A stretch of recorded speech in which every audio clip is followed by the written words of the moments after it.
Hello, welcome to another episode of The High Ground, powered by Premier Companies. Jeff, how are you this morning? I'm wonderful, Sal. Yourself? Doing awesome. What do you got for us today? Well, one of our favorite guests, he's back after about 6 month hiatus. He's back on our show.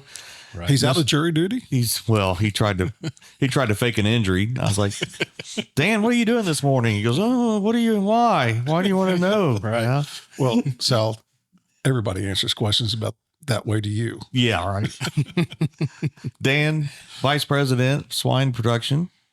All right. Good but morning. we got to start before we get going, and we got to do the question of the day. Right. And the question of the day is, what was the strangest thing you were not allowed to do, or the strangest rule that you had to follow as a kid? You know, when you sent me that yesterday, I had to really think about it.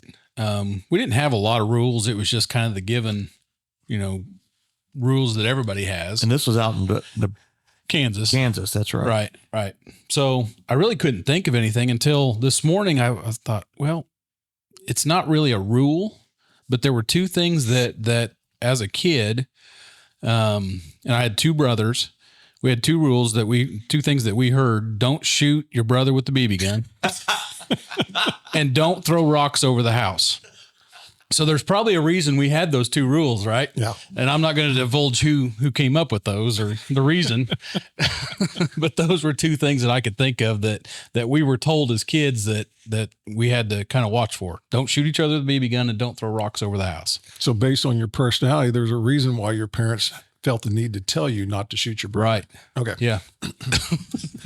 Like I said, we're not going to divulge who caused the rule, but I got in trouble because I dumped the BBs out of the BB gun, and I was chasing my little brother around the house and pumping it, but there wasn't any BBs in it. I wasn't really shooting him, but he was squalling. He thought I was shooting at him, which it sounded like. It was like, doo, doo, doo, yeah. And I was laughing, and he was screaming, and we run around the house, and then Dad came out. Oh, I was in Fun was over. Huh? Oh, no fun. I tried to plead my case that there wasn't even any BBs. I took the BBs out. Did not matter. Oh. I struggled with this one myself. I think we had all the basic rules, and I don't think there was a lot of them, but I do remember one thing. It was like getting to drink a Coke was a big deal, and maybe you got to do it once a week, and it seems like now it's like, I think kids, have one for breakfast, lunch, and dinner. Right. But I remember we used to get the little baby Coke bottles. Yep. And that was a big deal to be able to get one of those. And so I remember that. It's like, go someplace, kind of a Coke? No. You had one this week. Potato chips or Cokes. Those just weren't, those things were luxury things. And going out to eat was a luxury. Well, you guys are showing your age. Well, we're old. Yeah, that's true. The Cokes were a nickel, And by the time you got the deposit back, you'd fight a kid. You'd roll around the desk for a glass bottle. Absolutely. Nickel deposit. How about you, Sal? I had lots of rules. They kept Don't shoot your brother with a BB gun. every week. There was like more rules. I don't know. I got that before.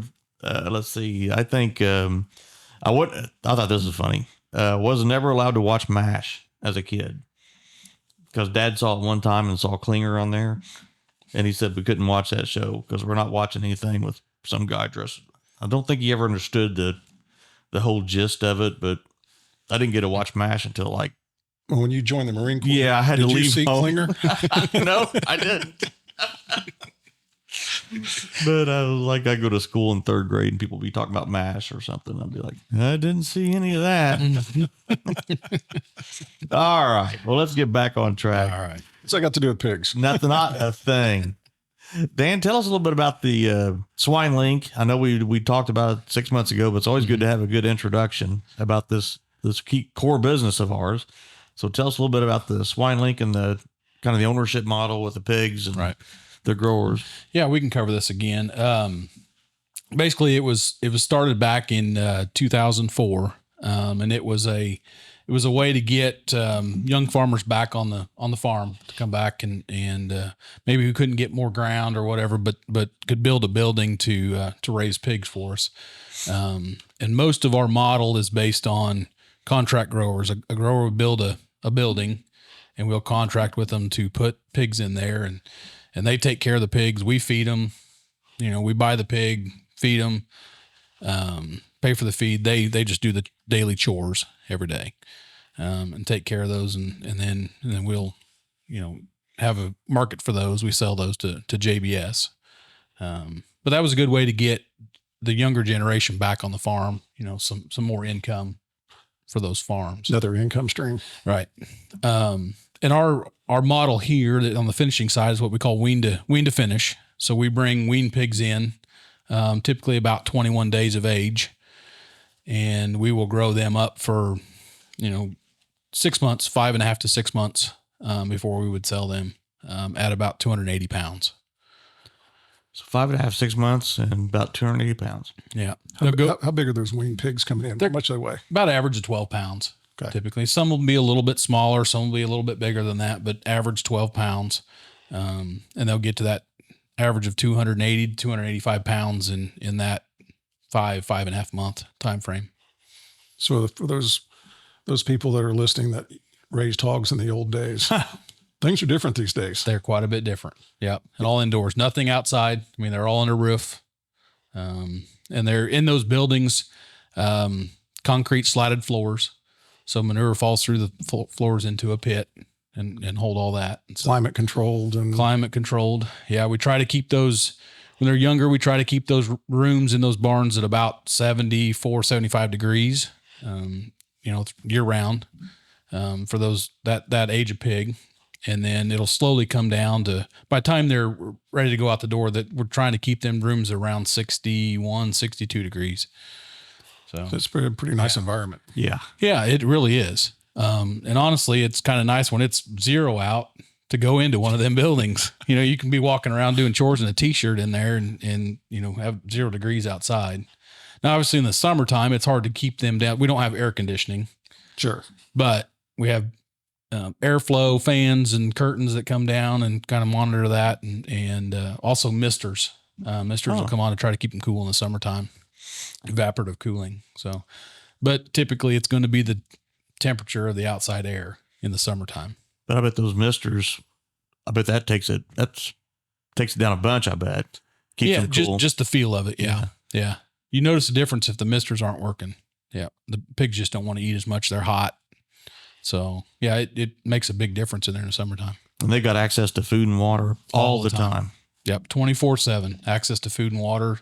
Those are all automated systems for the feed.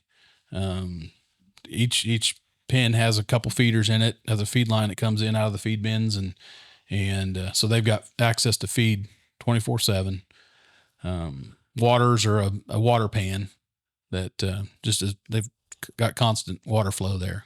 Neat. So, yeah, it is a neat setup. If we ever have another opening, it's neat to come, have an open house where people can come in, because that'll be the last time anybody can ever go in. Because I think it's kind of neat that we've said before that where the pigs are is considered the clean side. That's the clean part is where the pigs are. Not where the people are. Where the people are is dirty. People are dirty. People are dirty. And it's such an opposite way of thinking about it. But every care goes into just making sure that there's no contamination, no. Yeah. The biggest thing for us from a profitability standpoint is to keep the pigs healthy, keep disease out. And the best way to do that is just to make sure you're not carrying it in, because birds, wild animals, they carry diseases that can harm the pigs. And we've had a lot of this avian flu in the news. Right. So what kind of biosecurity do you go through to protect those pigs? Well, so basically we have what we call a shower in, shower out facility. So when anybody goes into that barn, they'll walk in, there's a shower room there, and you'll take and all the clothes that you have on, you're taking that off, going through, taking a shower. And then there's coveralls, boots, all that stuff on the inside of the clean side of the barn. And you'll change into that, and those stay in there permanently. There's wash machines inside there. So none of that's ever coming back out. When it goes in, it stays in there, and that's your clean side. So we try to make sure we don't track diseases in. Anything that's in that barn is typically typically going to be carried in. Either comes in with the pigs out of the sow units, or you're going to carry it in. And so we try to keep from that as much as possible. Any equipment that goes in, tools, we will disinfect those before they go in. So yeah, there's a lot of things that go into trying to keep diseases out of those barns. Yeah. So you have tools that you just leave on the clean side. There are tools that you leave, but if there's something special you need or some sort of equipment that you need that's not in there, we disinfect it, wash it, and disinfect it before it goes in the barn. So. Yeah, I think it's the times that I've been through the barns, it's like you literally you shower in. You go in one side of the shower, you come out the other side of the shower. Yeah, into a different room. That's true. You don't even. You don't even. It's not like you shower and walk back out and put something on. You literally are. It's a pass through shower. Yeah, you walk all the way through. Yeah. We do appreciate you showering out. Yeah, right. That's why we're allowed to have you in the studio this morning, just in case you checked anything on this, your rounds this morning. Right. Yeah. I forgot what I was going to say now. Whenever you have when you load the full grown pigs out, and tell us a little bit about the washing process, what you do to go through to clean the barns. So basically, when we get the last pig out of the barn, and typically we try to refill that barn within a week of having the last pigs out. But what they'll do is those girls will go in and they will what they call high volume. So they go in with a large hose and they just kind of wash everything down into the pit, the manure and stuff down into the pit. But they'll do that. Then they come in with a pressure washer and wash everything down. So ceilings, walls, floors, gates, all that stuff has got to be washed down. So there was no leftover manure or any material from the prior group. Once that dries out, then they'll come in with a disinfectant, spray everything down. Wow. And then they'll let that set for a day or two to dry out good. And then we're ready to bring the babies back in. But so it's like a three-step process. It's a 3-step process to make that all work. And actually some of them have gone to, before they high volume, they will turn misters on and kind of soak everything down. So that becomes a 4-step process to really do it right. Neat. Yeah. Yeah. Which years ago, and some still do this. They're not an all in, all out like what we do. We make sure the barn is completely cleaned out before we bring new pigs in. There are some systems where they continue to bring continuous flow, they call it, and they'll keep bringing pigs into that system. So it's little pigs in one end and big pigs out the other. Right. Right. And it's harder to manage the disease pressure that way. Why would they want to do that? Just to keep the barn full and keep things flowing. And sometimes they don't have access to as many pigs to fill the barn all at one time. Oh, okay. Okay. Yeah. So, well, but we've invested in a system, our sow unit out at Carthage. We've invested in those systems to be able to bring us enough pigs to fill our 4,000 head barns in 1 week. Explain that, Dan, how we're in the hog business, but then found out that we really need to be in the little pig business too. Right. So just kind of explain the need for that and how that works with Carthage Genetics in Illinois. Right. So we're invested in commercial sow units out in Carthage, Illinois. And basically we own a portion of a sow unit. We own, so many sows out there, what we call sow shares, that produce pigs for us to bring in to finish out. And we decided to own those, to have access to the pigs at a certain price, basically, and have access to those at all times. If you don't have the sows, you're kind of, open to the market. Mercy of the market. Yeah. Yes. Right. And sometimes they may not even be available. They may not be available. Or, sometimes the price is a lot higher, because of availability, you may pay a lot more for them. And ours kind of takes some of that risk out. We know that the pigs are going to be there, barring a disease break, PRRS break, or something like that. But we know we have access to those at a certain price. So is there another reason to own the sow shares? Is that helps you have a consistent supply of the same genetics? Right. I mean, I'm assuming you have a certain genetic type that you want to run through your barn that works with your feeding process and recipes and all that stuff. Right. Does the genetics piece go into that cell share, or is it? Somewhat, because we can control what genetics we use. There's certain genetics that we don't really like to use, and so we try to keep those out. But you're part of a group out there at those sow units, so you have to, all the owners have to agree upon that. Okay. Okay. So everybody has to agree to use the same genetics. There's no good way to have two different genetics in a sow unit. It's an all or none. What are genetic things that you look for? The biggest thing really is probably more around growth and feed efficiency. And somewhat in the last few years, there's some genetics that probably what I would call a little more high strung, and had more issues in the barns, that we saw. And so we've gone to, actually a lot of our genetics now are on a Duroc based, pig.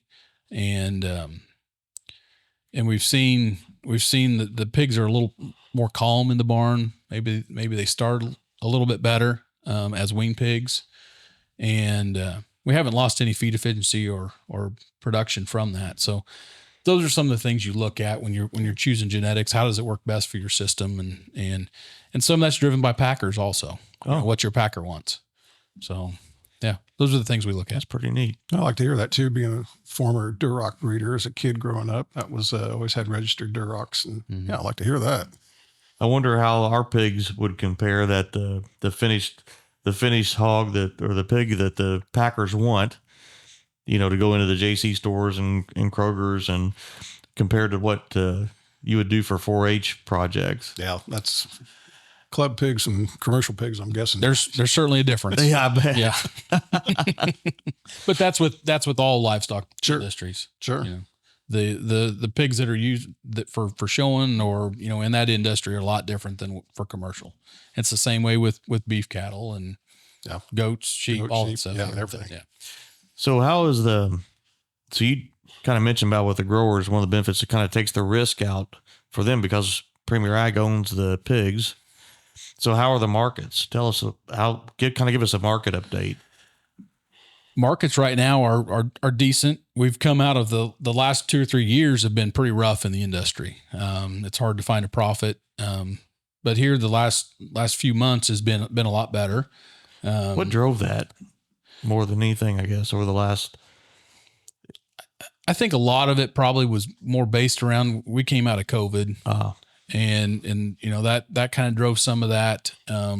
Labor prices, all these prices were going up, and the markets just could keep up with that. Sure. And we've found ways to kind of get around that. And, okay. So I mean, there's all kinds of different things that kind of drive the markets. But right now, we're back. Feed costs are more in line. Feed costs have come down, and right now, I mean, you can get a decent profit this summer, and into next fall is looking pretty good. Good. So I think things look good for the next 6 months for sure. What about the T word? Yeah, I was going to say you can't have a conversation when you talk to see how the tariffs are affecting the hog industry. Yeah, it's kind of tariffs are kind of a double-edged sword, right? You kind of need those you would think to kind of even up trade. The hog industry itself, and I think probably for a lot of the ag industry, tariffs won't affect us much until there's retaliatory tariffs back for our products, right? As far as the pork industry, the big thing that the tariffs are going to cause right now is maybe increased equipment cost, increased building costs for, all the stuff that's coming into the U.S., the building materials that we use. So we may see some increased costs in that. The big thing with like a pork, retaliatory tariffs going back at, our exports are what they'll tariff. And that's what'll drive some of the problems in the pork industry. So right now, I mean, we haven't seen too much of that. And it may come, but the Mexico is the biggest, buyer of U.S. pork right now. We export about 30% of the U.S. pork right now, and Mexico's 30 to 35% of that. Wow. And so I think the biggest thing is going to be the trade with Mexico, Mexico and Canada. Canada's about 10% of our exports. China, put into perspective, China's about 12, 13%, with Mexico being 30 to 35, it's a bigger portion. So I think, that's going to have to be something that we really look at going forward. To see how they retaliate and if they decrease what they buy from us. So, but tariffs themselves right now, what we're seeing, it's just increasing equipment costs, increasing building costs, and which is not good either. Right. Yeah. Expansion is hard right now anyway with building costs. And then you add that to it, it's going to be really tough. Between the interest rates and the higher building costs, it changes the kind of the payout of what it changes the payout. It's hard to get somebody to build a building when there's not a good payout for 20 years. That's just tough. So, because one time about 10 years ago, it was like, it was literally 10 or 12 years. Right? Yeah. When we were expanding 10, 15 years ago, you could pay one off easily in 10 to 12 years. And now that's really moved out with interest rates and building costs. And so it's hard to get somebody to get motivated to build a building when there's that long a payout. So once, let's say things turn around and we get a chance to go into expansion mode. How long does that take to, okay, we're going to start building a building. Now, obviously you got to get the building and everything up and going. That you also have to ramp up the production side of the little pigs so you can fill that building. What kind of lead time do you need? If Sal wants to get in, put a barn on his property and says, hey, I'm going to break ground this summer. What kind of lead time are we looking at before you could be ramped up and ready to fill that building? Ready to fill it up? Well, it just really, that depends on, how aggressive you are you can go out and source baby pigs, right? You wouldn't have to have the sows right away. You could buy wing got pigs other options on the open market if you wanted to for a little bit until you got that production ramped up. But if you wanted to, if you came to me today and said, hey, I'd like to build a building, you're between permitting and, getting the supplies for the building and getting that put up. You're talking probably at least a year or more to get that going. Especially with the permitting side of it, that usually takes about the longest. We could find pigs. Wouldn't be an issue to start. Cause like I said, you can go out on the open market and probably find some wing pigs to put in there and then build up your sow shares and work on that. But the permitting side of putting a barn up is what takes the longest. Okay. Is Indiana a fairly easy state to work with? Depends on what county you're in. Okay. Oh, Interesting. That's all kind of driven by the county zoning. Okay. When you go through that, which Jackson County here is one of the toughest to get a building. Is it really? Yeah. Yeah. We've had some issues in the past. Well, such an ag county too. Yeah, it is. And I think Jackson County is ag friendly, but it's just a hog barn's a little different than the other. That does get the attention of the neighbors, doesn't it? Yeah. Yeah. So it is remarkable though. It's so different than it used to be. You talked about how, with the range pigs and, how we used to do it with the farrowing houses. Yeah. Sow huts and. Oh my gosh. Yeah. And the crazy thing is that, things are so much cleaner now. Yeah. We do things so much better. Sure. Technology is so much better, but there's still a lot of pushback. Yeah. Even the manure application with knifing it in and stuff. It's all better. And we're not, used to be, you would haul that. When we first started this, they had to they put the manure on a truck, hauled it to the field. Honey wagons. Honey wagons. And now that's all pumped through a hose, onto the field. So what's the longest, I think those drag line type operate. What's the longest hose that you guys have gone from a barn? We've gone up to 3 miles from a barn. Wow. 3 miles. Of hose. Yeah. Yeah. Now that's not common. Most of them, if you're going to build a building, you're going to have enough acres right around that building to put it on. But at our big site over there south of Lagodi, when we've had to go up to 3 miles away to put manure on. So 3 miles of hose. That is a lot of pressure. Yeah. Yeah. That's a big pump. Takes several pumps. Well, on that note, well, Jeff, do you have anything else? This is good information. No, it's always interesting to get Dan in here and just, like I said, things have changed so much from when I was a kid and we were raising pigs and stuff. So it's always interesting to get you in there and hear how you guys do things today. And Right. and all the genetics and how fast you're able to grow pigs. That's just, it's amazing. They do a great job. Ever changing. Yep. And it's the most interest. I mean, if we have folks that come through the building and tour, and that is what they want to know most about. They're the most curious about that. So, well, maybe we'll have you on next time, and hopefully we'll have more information, maybe some new genetics coming out. You kind of gave us we'll put a teaser out there that might have some new information coming the next time we have you on. So we'll look forward to having you back. Well, I look forward to it. Thanks, Dan. All right. Well, that's another episode of The High Ground, powered by Premier Companies. Thank you all very much.